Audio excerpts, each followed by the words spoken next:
What up, guys? And if you have been invited to moderate a virtual event, if for some reason you find yourself in the position that there is a virtual event that you're going to have to moderate very soon, then this video is for you. Make sure to stick around because I'm going to share with you 8 ultimate tips on how you can succeed at moderating a virtual event.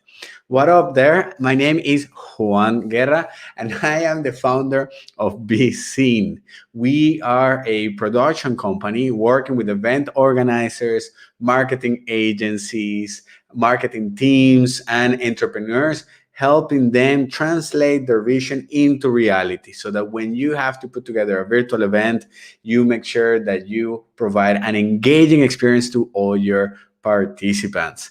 And after a couple of years hosting and moderating virtual events and also producing virtual events, both in front and behind the camera, I can share with you that there are 8 killer tips different levels, especially as today, virtual events are the big thing. And so I'm going to share with you these 8 tips.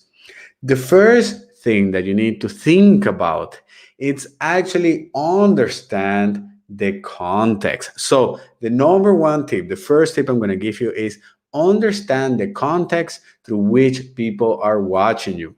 And this is one of the hardest things to think about because and I if you've been watching from the beginning, you'll see that I also make this mistake here, and it is to think about that there is a group of people watching you all together, just as if there's an audience at your event. But in reality, people are watching you by themselves. If you're watching this video right now, 99% of the time, I'm sure that you're going to be by yourself. And so you need to think as well that when people are watching you, there's actually just one person by themselves watching the content that you're delivering. So this is the first step. The second step actually is then try to position yourself as one of the audience members.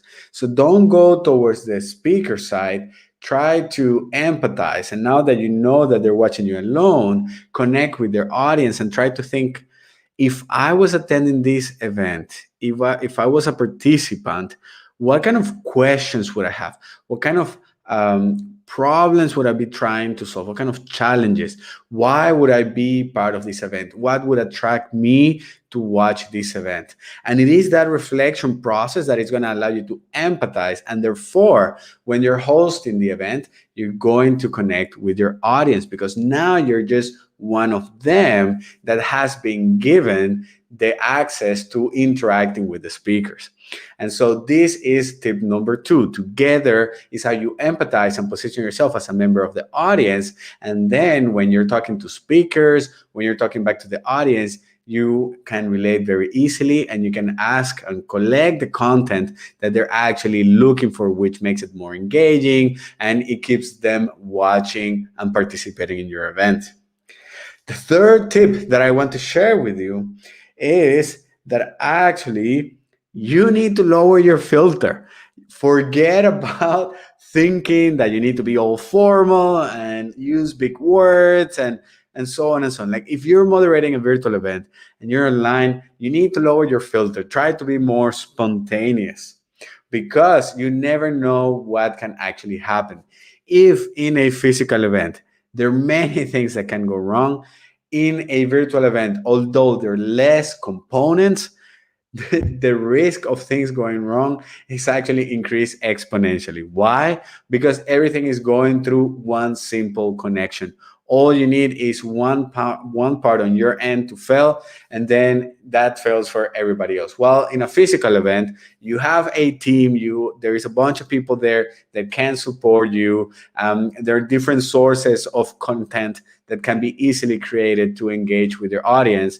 In a virtual event, well, you better lower your filter, try to be spontaneous so that you can react as things are happening because chances are that things are going to happen as you are live.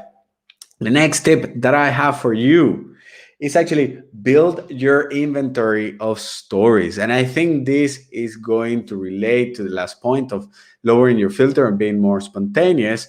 But if you're able to build your inventory of stories, then you can make sure that you always have something that you can use to complement and to add further value on a topic that a speaker may have shared, or maybe you need to win some time because there is some technical problem. And so you can use some of these stories to complement your moderation. And therefore, there's always something happening.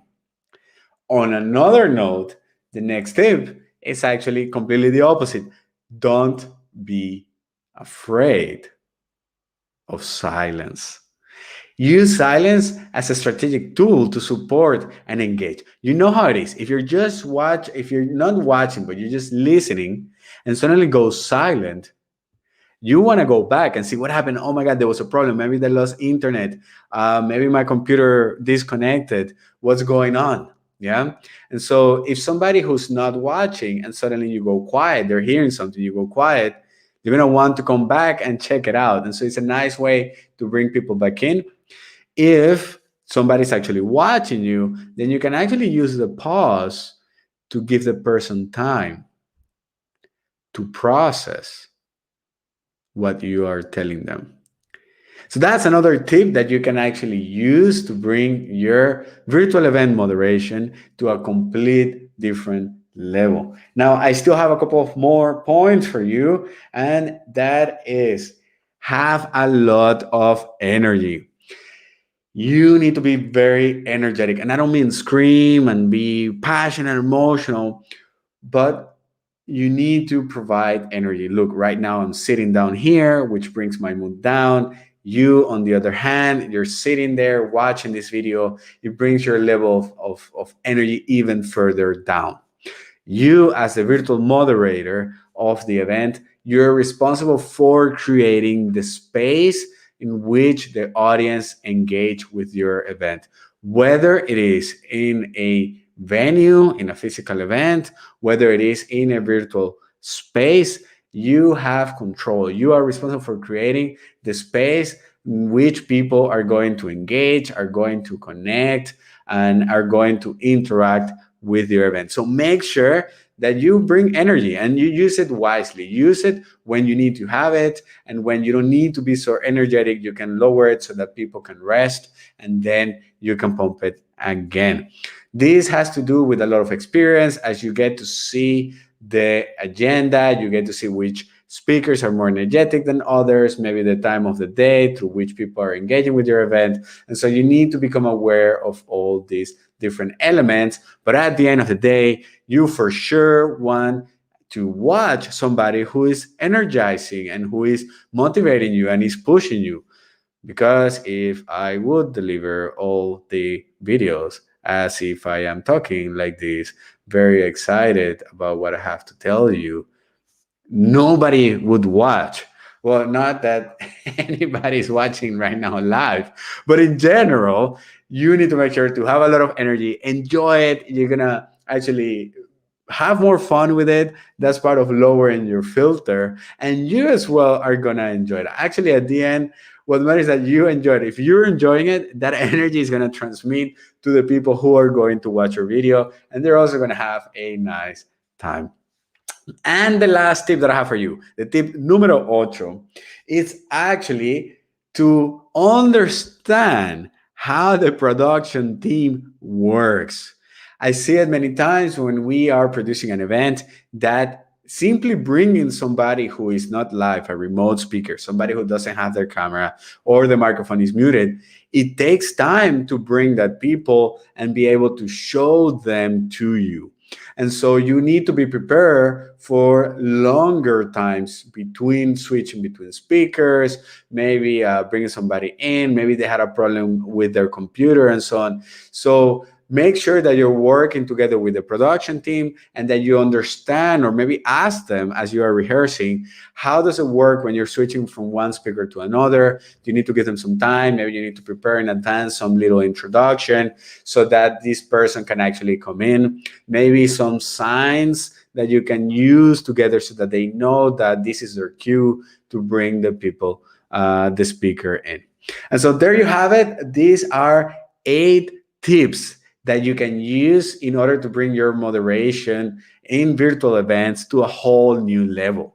If you are interested in understanding how to use live video, add storytelling so that you can scale your business now in the 21st century, then make sure to subscribe, hit the notification bell, and like this video for the YouTube algorithm. Thank you so much. And if you're a moderator, I would like to hear how has it been your experience with virtual events for you. So make sure to share in the comments section below. How has that been for you? Did you find it challenging? I mean, is it hard for you that you don't get real feedback from people with just a lens? How is it for you to just simply be yourself in front of a camera and not knowing if anybody's watching or not? If you're planning to put together a virtual event, feel free to check us out. If you want to take the full course on virtual event moderation, just once again, feel free to check us out. You can learn more about it when you go to beseenlive.com. My name is Juan Guerra. We go live in this channel Monday through Friday at 8 p.m. Vienna time. Thank you so much for joining, and I'll see you tomorrow, guys. Bye-bye.